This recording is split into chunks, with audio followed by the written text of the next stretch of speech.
Klasioks jisai mano metus laiką mokais, eini kiekvieną dieną į dailės mokyklą.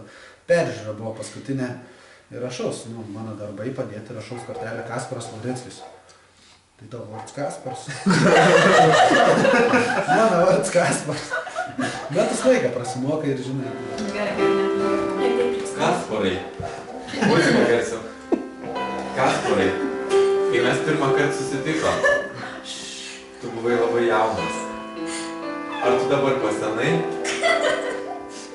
Geras klausimas. Ačiū. Aš suprantu, kad tau sunku atsakyti šitą gerą klausimą. Bet vis dėlto, sukaupęs visą savo drąstą, patirtį ir energiją, aš klausiu tave. Tau kaip sekasi?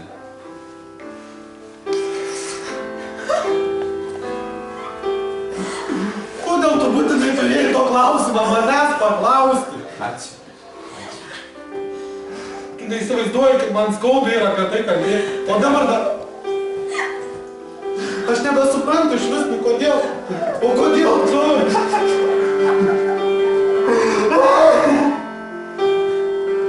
Kodėl tu?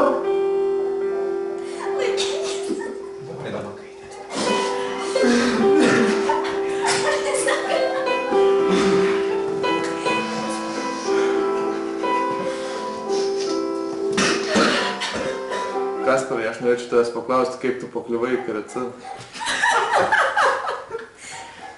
Labai geras klausimas.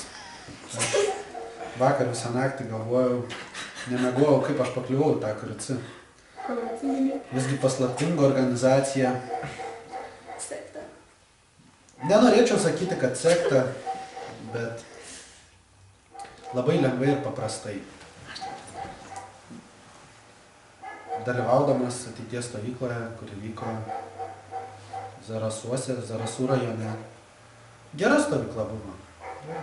Kasparai, kokias veiklas pastaruoju metu įgyvendinai su kūrybinės raiškos centru?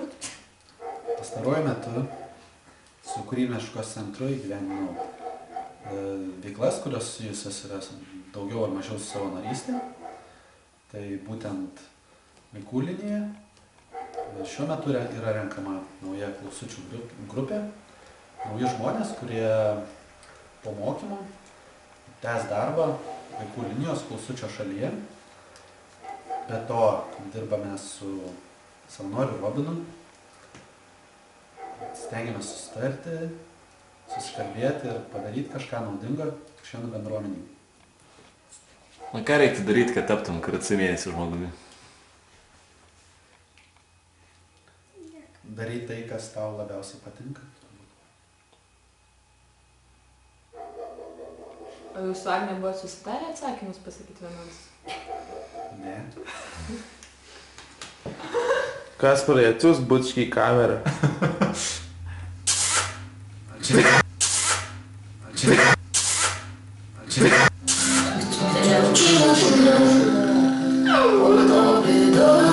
Sei toi,